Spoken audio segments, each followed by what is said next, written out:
The Great Sphinx is among the Earth's greatest cultural mysteries. In the 1930s, self-styled prophet Edgar Cayce predicted that the secrets of the Sphinx would be revealed sometime in the 1990s, and Cayce, it turns out, may have been right.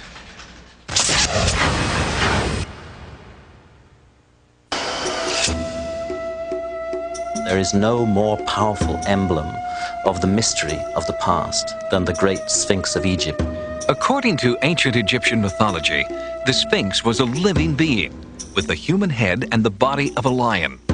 Those who dared approach the Sphinx were presented with a riddle, and those who could not solve it were destroyed. Like its mythological counterpart, the Great Stone Sphinx in Egypt poses an ancient riddle for humankind. Who built it and why? And now there is a new challenge in the riddle of the Sphinx. Not only is the how and why of the Sphinx being called into question, but also the when. Could this great monument predate Egypt, predate, in fact, all known civilizations? Edgar Cayce thought so. He was an American mystic, one of the most accurate of all modern psychics. Known as the Sleeping Prophet, Cayce's revelations, while in a trance-like state, fill hundreds of volumes and are housed at his foundation in Virginia Beach. During a series of readings in the 1930s, Cayce prophesied at length about the monuments on the Giza Plateau, revealing what he believed to be the origin of the Sphinx. It was like he was in the deep unconscious mind, and he was accessing the universal consciousness that contained all wisdom. And when they asked him specifically about ancient Egypt, he said that this place was built in the year 10,500 BC. And that these dates would be supported somewhere around 1998. Mainstream archaeologists date the Sphinx and the Great Pyramid at Giza to 2500 BC, when they were built to honor the pharaohs of the 4th dynasty.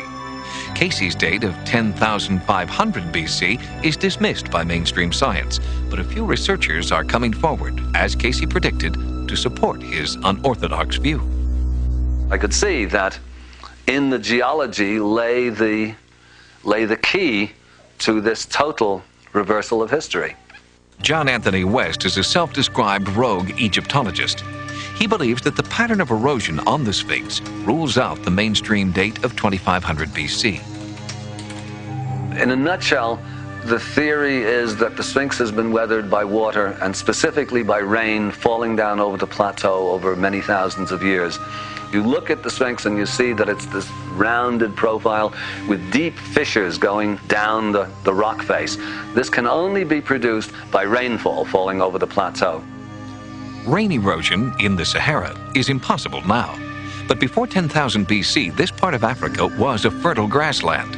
So, West points out in his book, if the Sphinx has been eroded by water, it must date back before 10,000 BC. The same conclusion, using different evidence, has also been reached by authors Robert Bauval and Graham Hancock. Help us understand the mirror image of the monuments at Giza and the sky at certain points in time, because that's key to understanding the entire concept you're putting forward. There is only one time where the image of the sky locks with the image on the ground. And this occurs, and only occurs, in 10,500 BC. Bauval and Hancock have discovered that the Egyptian sky in 10,500 BC bears an uncanny resemblance to the layout of the monuments on the Giza Plateau. 10,500 BC, this is when the Sphinx is gazing directly at his own image, the constellation of Leo.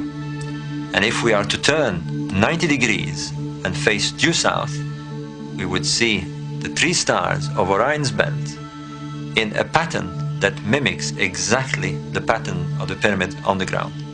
So we have here a perfect conjunction taking place only and only in 10,500 BC.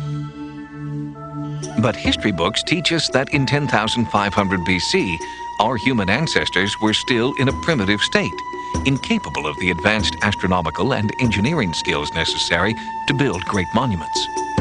We're suggesting that the entire foundation on which our notion of human history rests is faulty. The evidence is beginning to suggest to us that a whole chapter is missing from the human story, that all the legends of a great lost civilization that haunt the myth memories of mankind may be true. One thing is for sure, there was an enormous, horrendous cataclysm at the end of the last ice age, and this brings us to that date of 10,500 BC that we focus on in the monuments. Something happened to the world at the end of the last ice age of sufficient magnitude to have wiped out a whole civilization, and what we're arguing is that the traces of that lost civilization may be what confronts us at Giza. The new findings of West, Boval, and Hancock support Cayce's 60-year-old predictions to the letter. Even more startling is another one of Cayce's early prophecies, that the record of a lost civilization would be found in a hidden chamber under the left paw of the Sphinx. In May of 1993, just such a chamber was found. It has yet to be opened. Edgar Cayce said that the lost records of Atlantis would be found in a chamber between the paws of the Sphinx. Our seismographs detected a chamber between the paws of the Sphinx. What's in that chamber, absolutely we don't know. But certainly our findings seem to corroborate certain of his key prophecies. He prophesied that that hall of records would be found again and would be opened between 1996 and 1998. If there is a hall of records, and there's something in there, what do you think it is? We think that all the indications suggest that a time capsule was deliberately concealed at Giza in Egypt with the intention that it should be found one day, a time capsule that would abolish all ambiguity over this matter and make it absolutely certain of what had gone before and of what we have forgotten. But a time capsule that was not intended to be found by barbarians, that was hidden away very carefully to be found, as the ancient texts say, by the fully worthy. Perhaps that's who we are. Perhaps that time has come. Perhaps that's the decision and the awe-inspiring prospect that we confront in the near future. The right to open the chamber under the paws of the Sphinx is something of a political game these days, and the Egyptian government is holding all the cards. Only they know when and if the secrets of the Sphinx will be revealed to the world.